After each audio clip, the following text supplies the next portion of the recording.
We're really glad to welcome Professor Hristopulos to this lecture series offered by the European University on Responsible Consumption and Production, in short, EURECA PRO. And today, today's lecture title will be From Particles to Patterns, an Odyssey from Physics to Geostatistics and Beyond. Thank you, Professor Hristopulos, for being here. We're looking forward to listen to your talk. And before we start, I would like to say a few words about Professor Hristopulos, who has a really long bio, but I will try to highlight the most important points.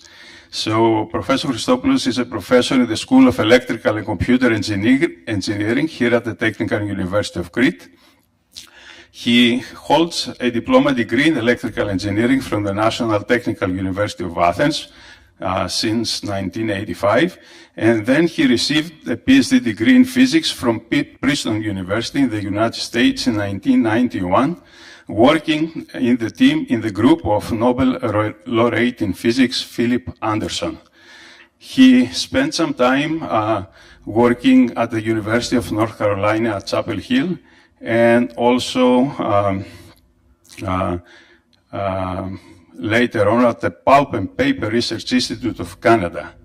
Eventually, he moved back to Greece and joined the Technical University of Crete back in 2007, if I'm not mistaken, first in the School of Mineral Resources Engineering, and then later on in 2020, he joined the School of Electrical and Computer Engineering.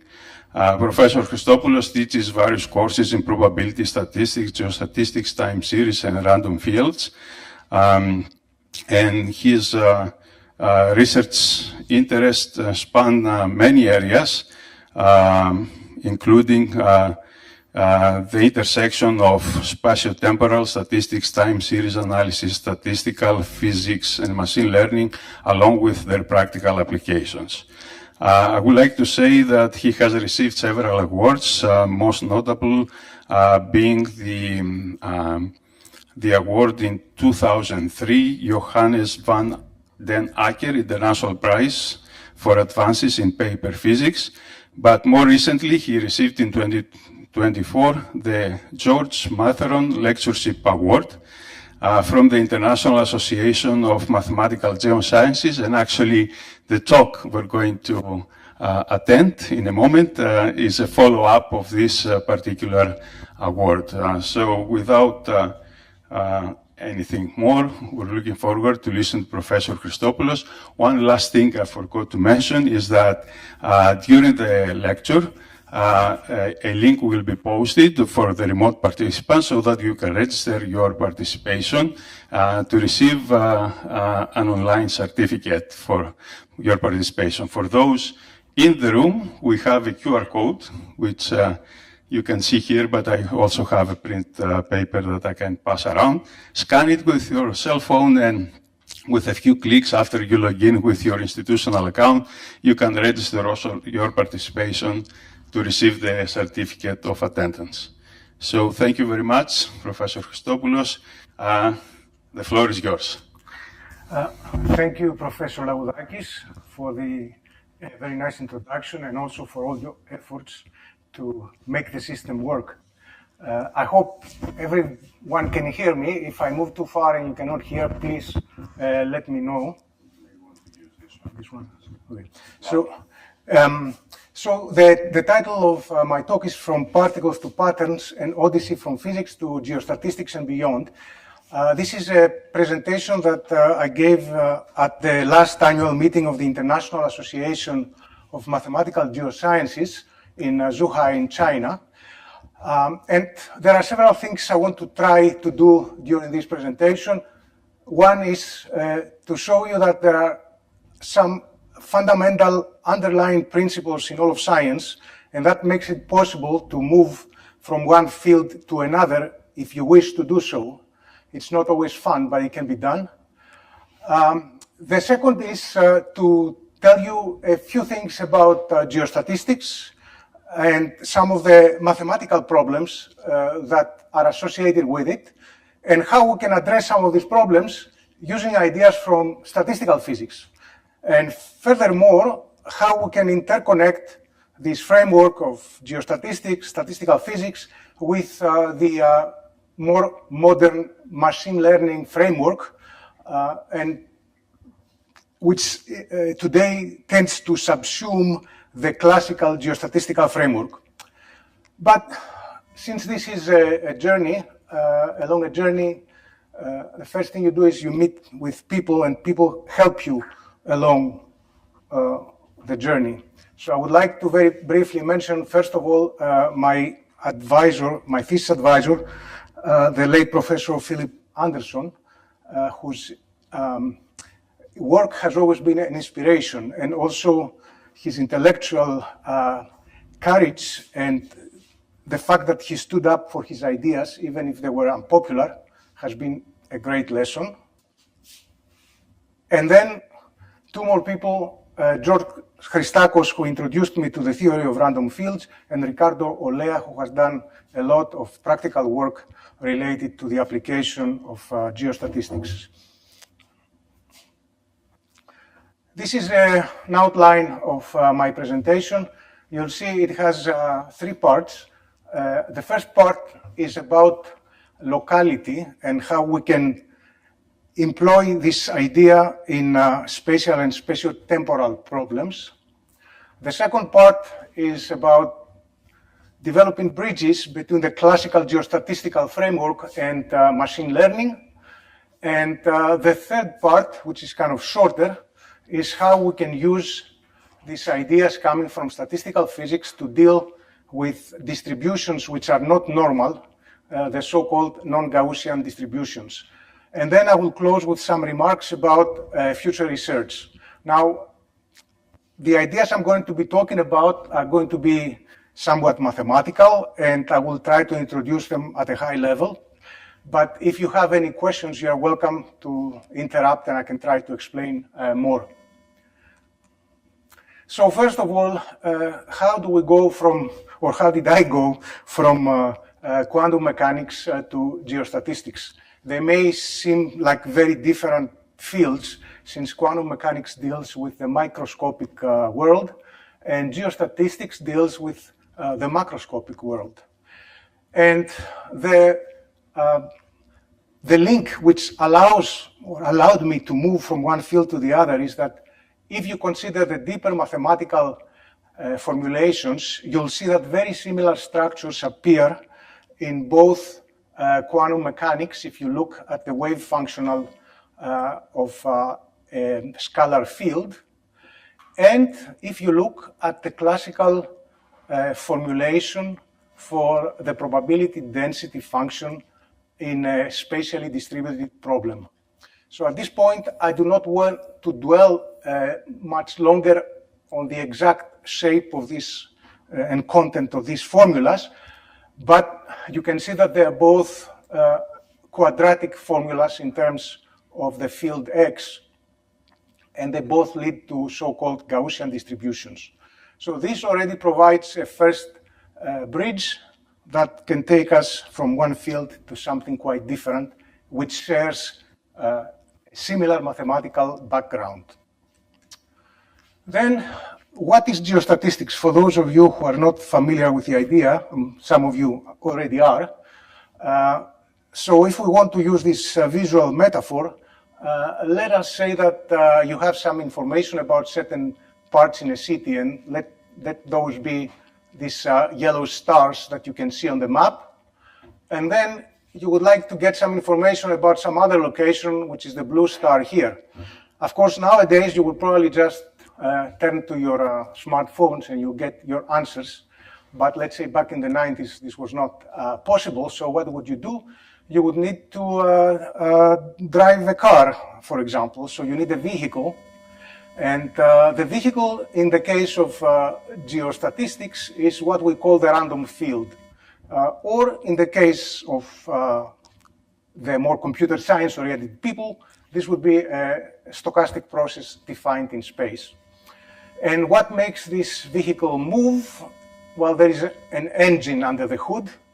And in geostatistics, the engine is something called the covariance kernel, which incorporates information about spatial correlations.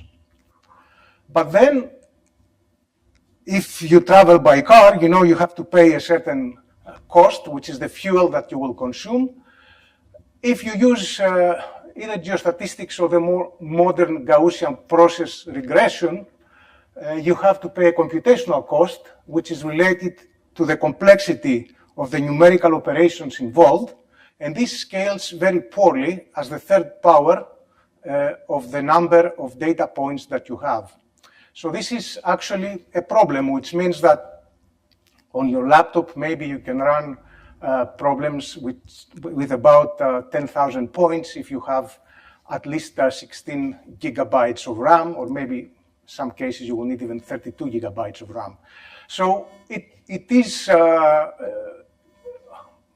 would be needed to have methods that can actually improve and lead to better computational complexity than this n to the cubed computational complexity of Kriging and GPR. Now, EURECA PRO is about sustainability and natural resources. So, question arises, why do we need geostatistics for studying natural resources?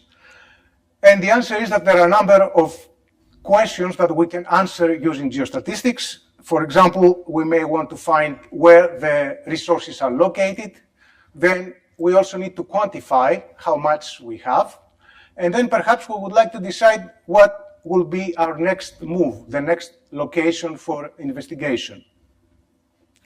So geostats allows us to use statistical methods to quantify relations in space, such as spatial continuity, using functions like variograms and covariance. And it can also help us produce maps, including also maps of uncertainty. And uncertainty is something that we also need if we are going to make risk-aware decisions, so that we know, for example, if a certain investment is very risky or not so much so. And in the right panel, you can see an example where the bubbles represent the sampling points, and then the colorful map is actually a product of geostatistical interpolation. This data set actually is ambient radioactivity measurements from Germany. Now, if we turn to statistical physics, we seem to have a different set of tools here. We are still dealing with uncertain quantities because we have microscopic systems that cannot be fully described, and therefore we need to have a probability distribution. And these are mathematically described using the so-called Boltzmann-Gibbs distribution, which involves an energy function h.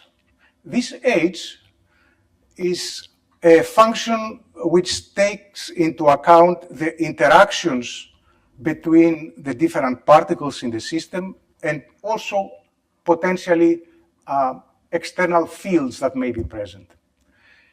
And we can use this type of formalism either for continuous fields, in which case the energy is an integral over all space, and x here of s is the variable that we're interested in. Could be pressure, for example, or it could be the amplitude of wind or something else. Or we can also have models in which the variables of interest are discrete. So here, for example, this is the Ising model, a celebrated model in the physics of magnetism, where we now have binary variables. The SIs take values plus or minus 1. Okay.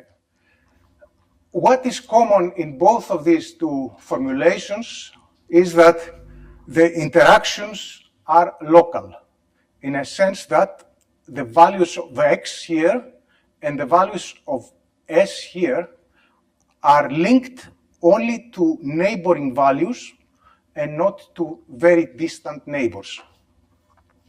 This brings us to the second part of the talk, or the first part after the introduction, which is the importance of locality. So some of you may be familiar with this parlor game, which was popular, I guess, in the US in the 90s. It's called 6 Degrees of Kevin Bacon.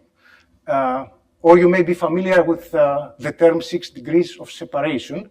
The main idea is that any individual on Earth can be connected in at most 6 steps to every other individual on Earth by the fact that you know a certain number of people, and this number of people know also another number of people, and so on. So the 6 Degrees of Kevin Bacon game goes like this. You need to find how a certain actor is related to Kevin Bacon. For example, if an actor has been in a movie with Kevin Bacon, like Tom Cruise, then this actor gets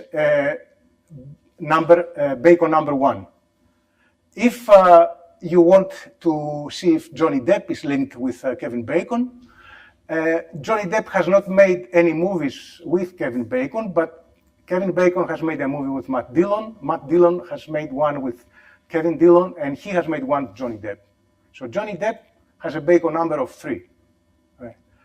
So this kind of illustrates that while we have a correlation between Kevin Bacon and Johnny Depp, this graph is much sparser. It only shows us direct interactions between the players who have been in the same movie. Now, if you're a mathematician, you don't play this game with Kevin Bacon, but you play it with Paul Erdos. So mathematicians have Erdos numbers related to them. So if we take this idea further, if we have a network which here corresponds to different points in space, and if we look how these points are correlated, then usually we get a very dense network because everything seems to be correlated almost with everything else. But if we are looking at only direct interactions between spatial points, like for example when information moves from one point to another and so on, then we have a network which is sparse. So the idea is whether we can use such ideas about sparsity in spatial and spatiotemporal models. Why? Because if the model is sparse, this gives a certain degree of computational efficiency. That means we don't require as much memory to store the model, and also the operations needed to predict become much simpler. For example, we do not have to invert a dense covariance matrix, which can be very costly, but instead we could work with the inverse covariance, or known as precision matrix.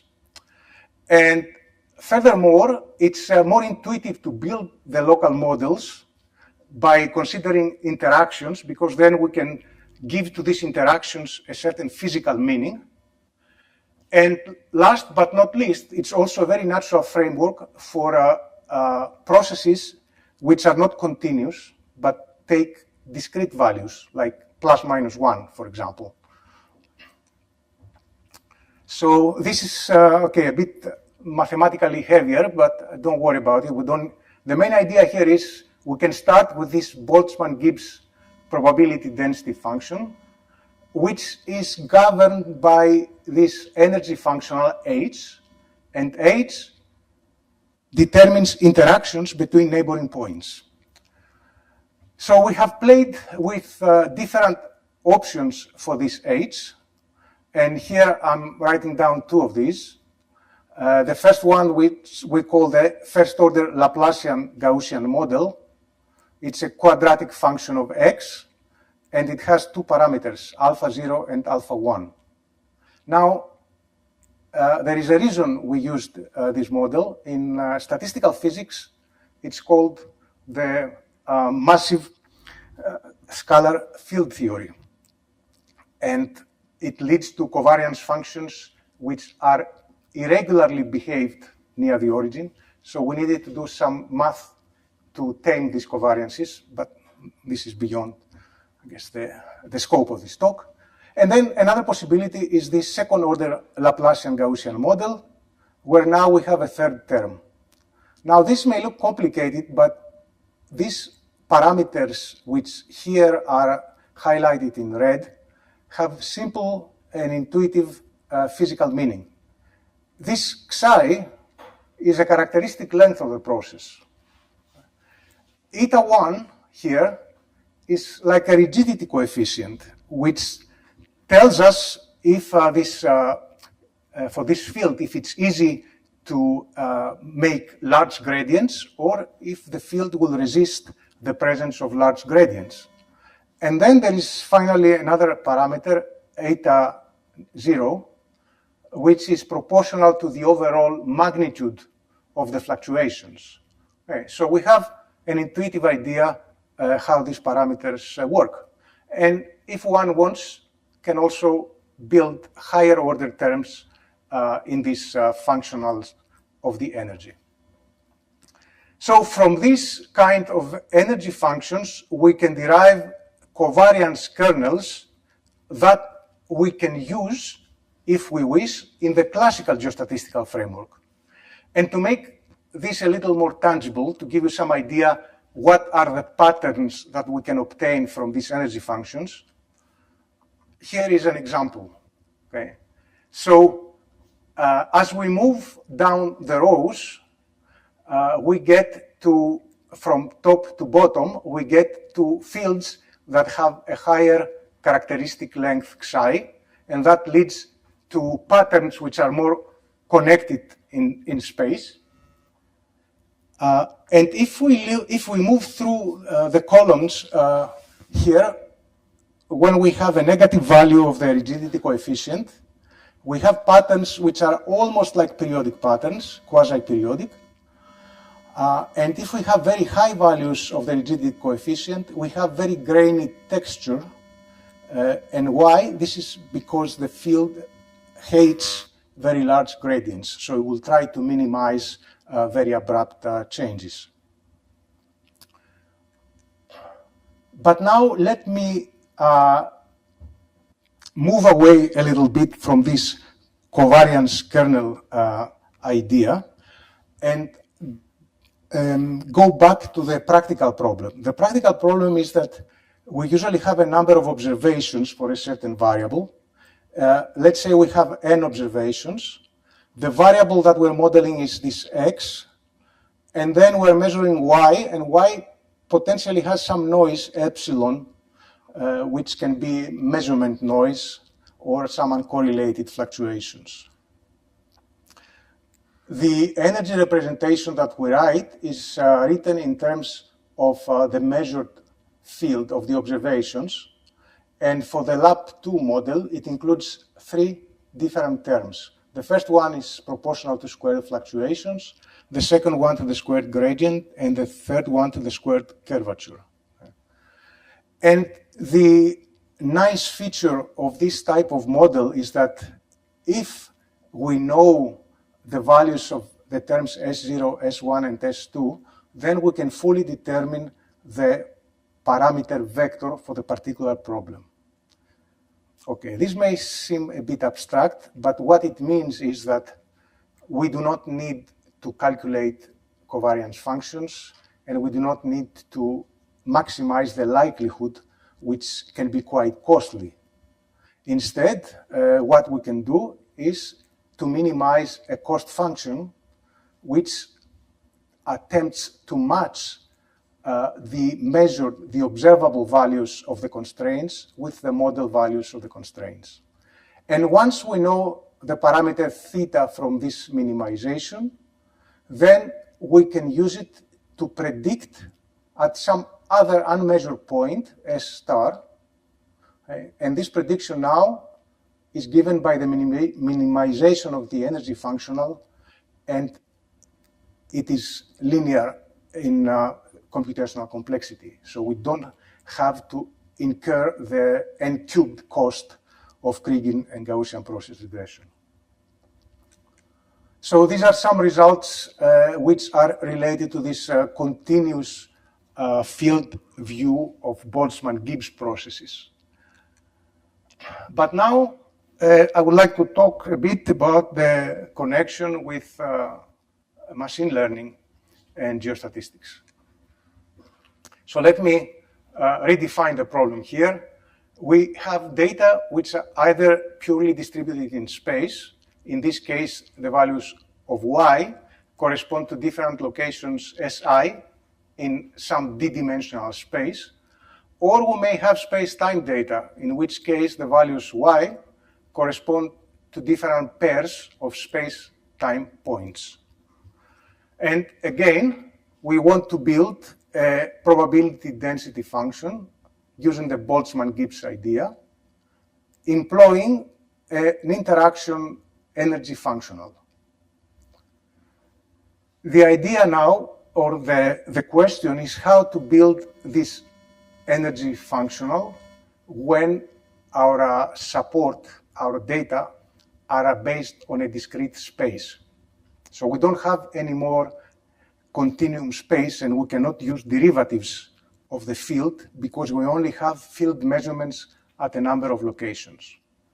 So what we're going to try to do is we're going to mimic these derivatives by using differences, but not just any kind of differences. We're going to use differences weighted in terms of a kernel function k.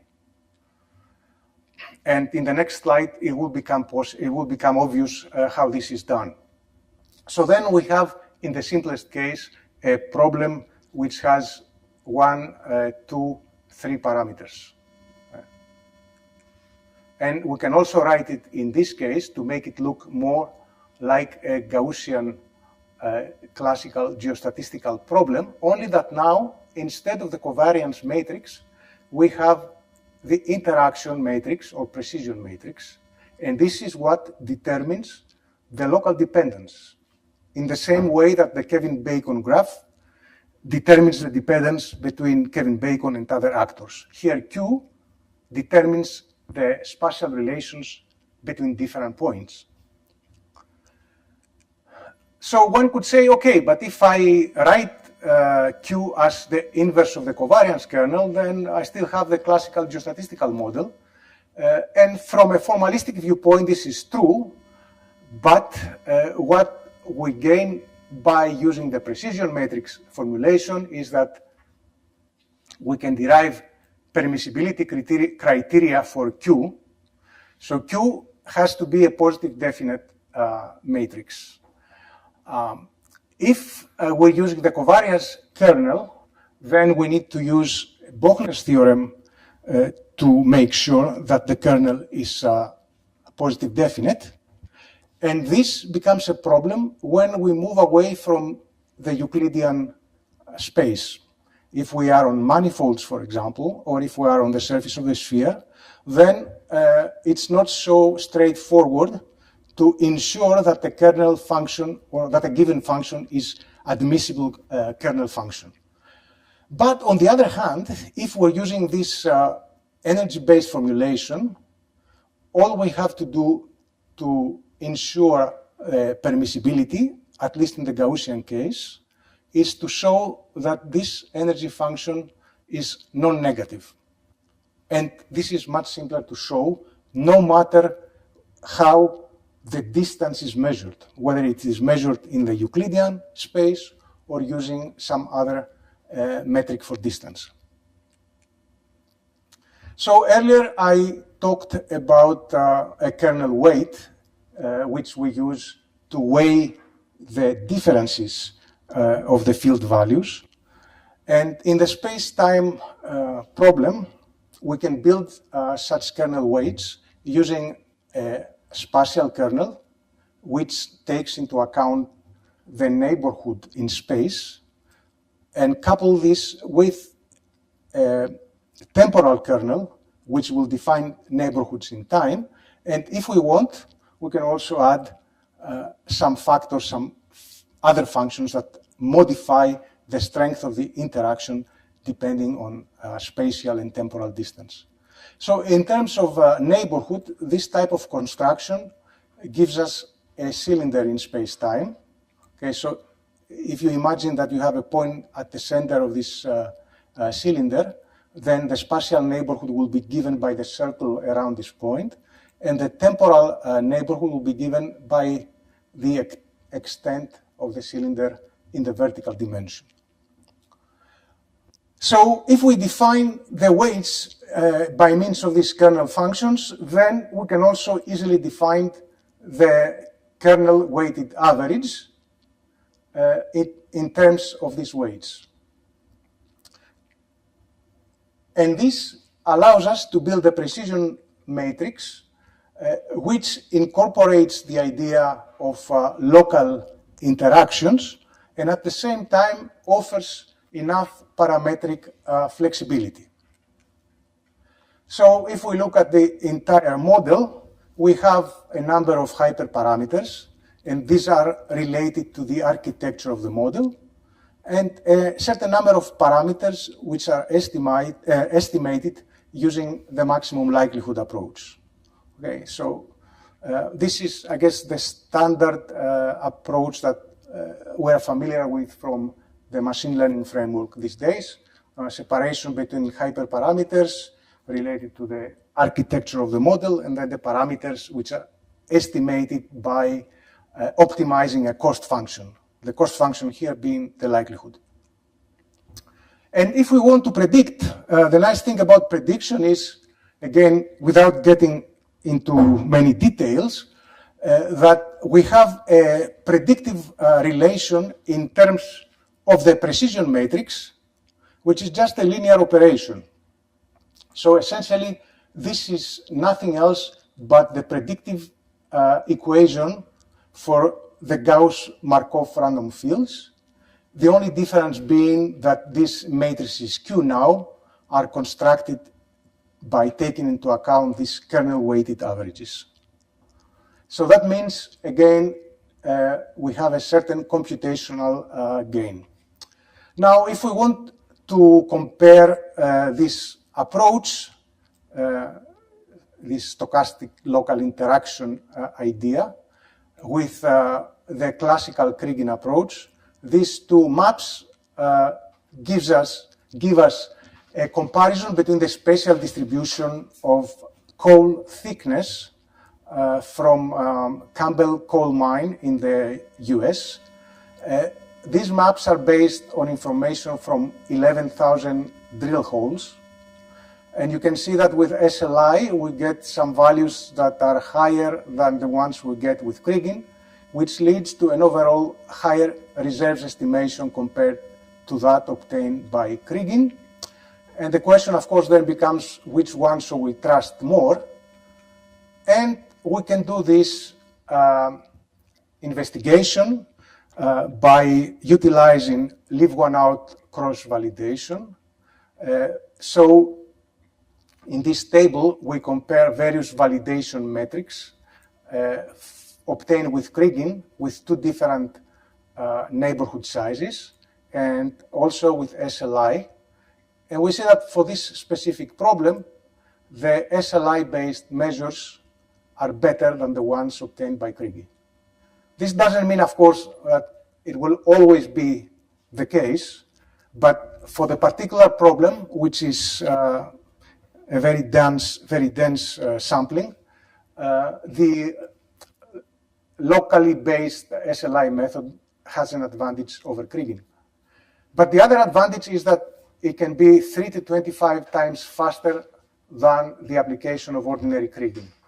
And 3 to 25 times because when we apply Kriging for this particular problem, because it's quite large, we need to specify a certain radius of influence. So the smaller radius is faster, but the larger radius is more accurate, but more expensive computationally. Now I'm going to show you some results from a space-time problem. Let me see if this runs. Okay, good. So these are measurements of ozone concentration from a French monitoring network. It's 5 days worth of measurements every hour. So overall, it's 120 hours. for a total of 107 stations. So this is a fairly large, again, data set. It's close to 13,000 points, which you cannot run with Gaussian process regression or with kriging on a simple laptop. So what can we do here?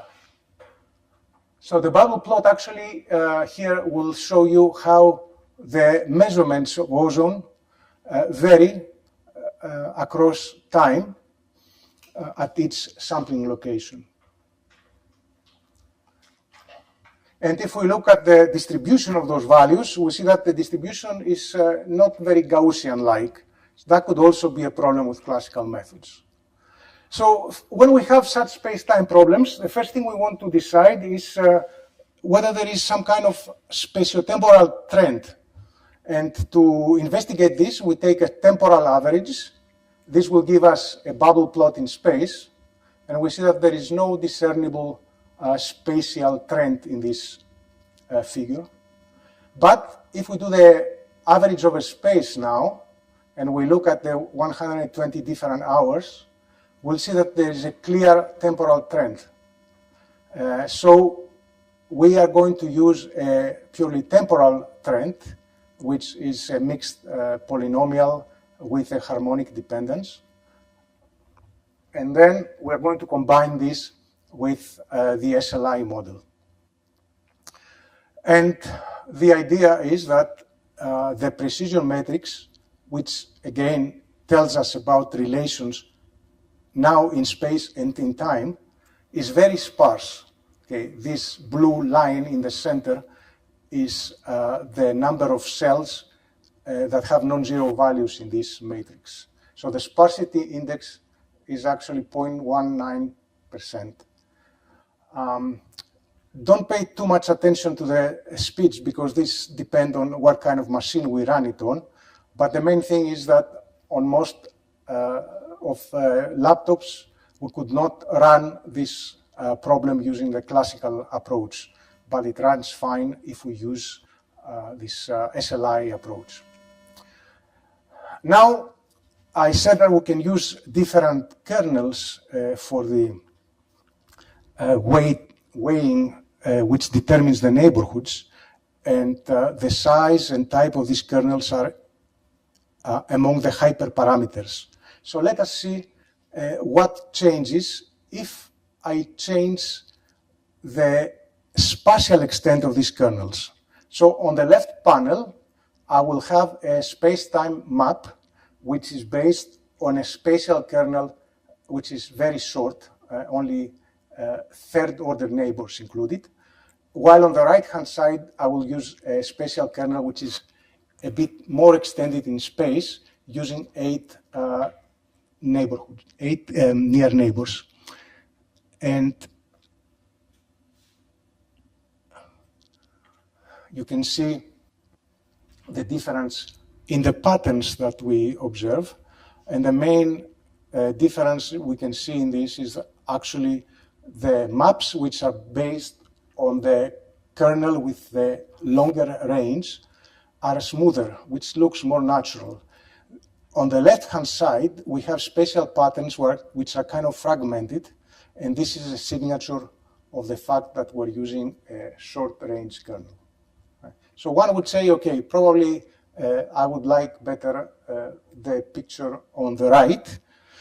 Well, in terms of smoothness, yes, but if we look at cross-validation results, actually the picture with the short-range kernel is the one that yields the best cross-validation results. So with this, I'm closing this bridge between the classical geostatistics and machine learning methods. And now I will say a few words about non-Gaussian distributions and things which are not only not Gaussian, but it's not easy to make them Gaussian. Okay, there are distributions that you can easily make Gaussian by applying a nonlinear transform. But here we are talking perhaps about variables that may be discrete, and maybe binary, or maybe you only have 3 different classes, and so on. For binary variables, we saw that this Ising model of magnetism is a good choice, and this actually can be generalized when we have discrete variables that take more than 2 values by using the models known as Potts and clock models. This is also possible. Another idea is to use something which is called the planar rotator model, which involves, again, local interactions in space. And we can have an interaction strength, which can also depend on the distance between neighbors. And then we can use the artillery of statistical physics to, first of all, try to find optimal parameters for this model, and secondly, to estimate the optimal values. And the estimation now is based on minimizing a quantity known as the free energy, okay, which takes into account both the energy and also the entropy of the configuration. So not enough time to go into the details. You can see this model also it's quite rich. It has a number of parameters and hyperparameters that we can tune. But on the other hand, it's something which can be done fairly quickly. For non-Gaussian data sets, it's very effective because we do not use a Gaussianity assumption. This is unlike methods such as indicator Kriging, which are used in classical geostatistics. And we don't have any matrix inversions in this methodology. Therefore, the operations scale much better with the size of the sample. And what seems to be even more surprising is that you can get very competitive performance of the predictions even without tuning hyperparameters. So for the next example, I took the model with the hyperparameters as they had been tuned by my collaborator on this, Milan Zukovic, and then I applied them to the data set of the Campbell coal thickness. And we ran a number of Monte Carlo cross-validation calculations for these data sets using different splits between the training and prediction. And what we can see from these plots is that this MPRS model overall sits comfortably between the ordinary Kriging SLI validation metrics. It's only a little inferior with respect to the mean error, the bias, okay, which is a little worse than both the ordinary Kriging SLI. So this is kind of amazing because I did not try to tune the hyperparameters to the specific problem. I just took it out of the box and ran it on this data set. And I believe there is quite a bit of room for further improvements in the use and application of such models to geostatistical problems. So I'm getting to the end of this presentation. And I would like to summarize by saying that classical geostatistics was developed using, to a large extent, the Gaussian idea. And that meant knowing or estimating a mean function and a covariance kernel, and assuming that the field is a continuously valued field.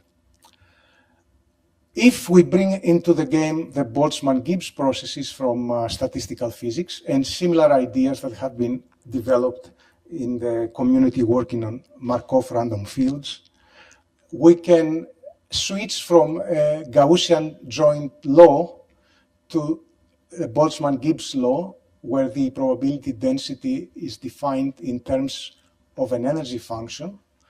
And this can more easily incorporate both continuously valued fields as well as fields with discrete values. And that simple change can lead to sparse models, fast computation. It facilitates admissibility conditions, deriving the admissibility conditions. It's more natural for non-Gaussian distributions, as we have seen with the Ising model. And then it seems to be quite suitable to incorporate in the machine learning framework. So this is, of course, the first step, and a number of things remain to be done. One of them is to develop vector random fields, or vector Boltzmann-Gibbs processes, if you wish, and this is something which is already underway. The application to these SLI models to non-Euclidean geometry, again, we have very good preliminary results here. Incorporating in the kernel functions auxiliary information from secondary variables. This is something we have not tried yet, but it's something that can be done without a problem. Then, in terms of implementation, we definitely care about developing scalable implementations based on sparse matrices and fast algorithms for larger data sets. And the kind of more risky idea to explore is to try to connect these models in a certain network, for example, as it has been done with Gaussian process neural nets, to thus develop a bridge with deep learning architectures. So since this is a talk, a Georges Matheron talk, I should say a few words about him. I never met the guy, but I had met somebody who worked with him, and he described him as one of the brightest minds that he had ever met. He did a lot of work on the theory of random fields, applied geostatistics, also morphology, and even in applications of these random field ideas to flow in porous media. And this is something I would like to talk about for a minute. So before the large language models, LLMs, I had used this term LLM for the so-called Landau-Lifshitz-Matheron conjecture. And this refers to an expression for the effective permeability of random porous media. So Matheron had said that in a two-dimensional medium, this effective permeability should be given by the geometric mean of the medium. Landau and Lifshitz, working in the 50s on a very different problem, which was a problem of dielectric permittivity in a random material, they calculated to a first perturbation order what the dielectric permittivity in a random medium would be, and then they made a hypothesis that using an exponential ansatz, they would get an expression which would be valid for all interaction or for all strengths of the disorder. So if we sum up these two ideas in one equation, this is the equation here, and it applies equally well to flow, or at least single phase flow in random porous media, as to the dielectric permittivity in random dielectric media. Again, highlighting the fact that there are certain ideas in the natural world and in physics which emerge in different scientific areas. And the main reason for this, for obtaining the same law essentially, is that both partial differential equations used for the different problems have are exactly of the same type. They have exactly the same shape, if you wish. They're elliptical differential equations. So with this, I would like, of course, to thank people who have been involved in this journey over the years. And some of them are starting the journey now, and they involve both some of the people who are here in the audience and some people from collaborators from other parts of the world. And I would also like to mention that we're happy to receive funding for this research from the Hellenic Foundation of Research and Innovation. So I would like to stop here. Thank you for your attendance, and if you have questions, I'll be happy to answer.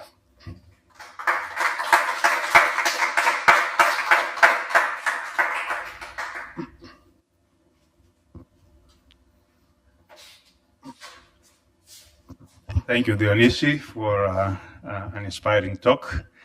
And we have some time for questions. If there is any question from the audience, please.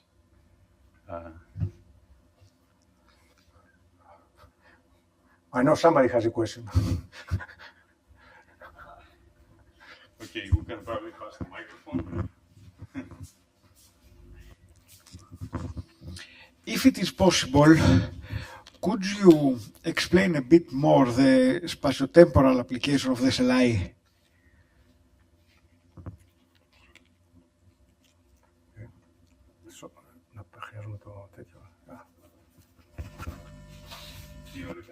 Okay. So the spatiotemporal application of the SLI is very similar to the spatial application. The main thing that changes is that instead of having a kernel weight which applies only to space, now you also need to have a kernel weight that will select the temporal neighborhood. And that can be done in different ways. This is only one possibility.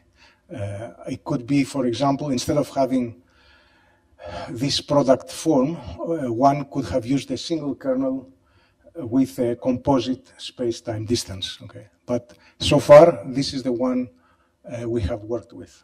And then all the equations in the general form retain their form. Okay? You only need to take into account this modification with respect to the kernel. Of course, the computational side, okay, there are it's a bit more complicated because you need to take into account the geometry of your space-time problem.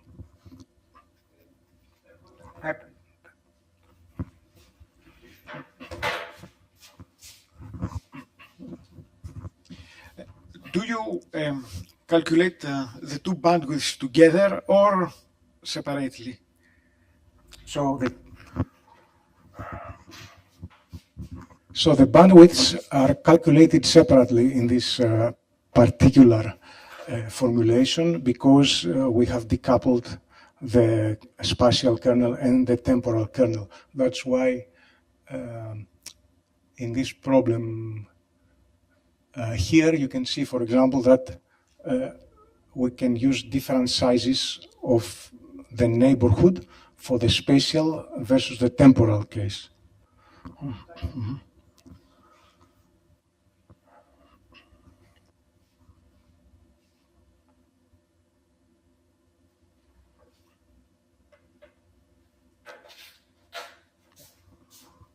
Are there any more questions? I guess everything was clear and understood. Let's hope so. So let's thank our speaker, Professor Hristopulos, once again. Thank you very much. Thank you.